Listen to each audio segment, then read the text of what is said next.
सभागृहाबाहेरची प्रताप सरनाईक बोलतायत।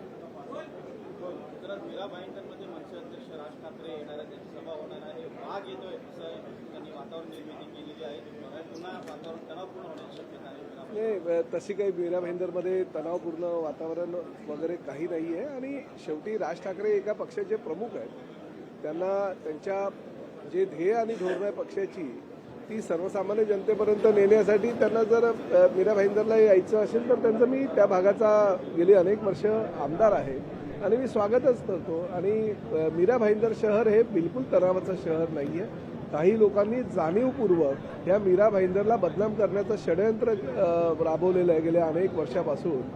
कधी हिंदू मुस्लिमच्या वेळेस मीरा भाईंदरचा विचार केला जातो, मराठी अमराठी वादाच्या वेळेस मीरा भाईंदरचा विचार केला जातो आणि जागतिक नकाशावर किंवा देशाच्या नकाशावर सारखं मीरा भाईंदर शहर कसं येईल याचा विचार काही प्रवृत्तीची लोक करत असतात आणि मीरा भाईंदर शहरातील जनता मात्र त्यांना भीक घालत नाही। मीरा भाईंदर शहराचा इतिहास आहे आजपर्यंत शांतता प्रस्थापित करणारं शहर म्हणून।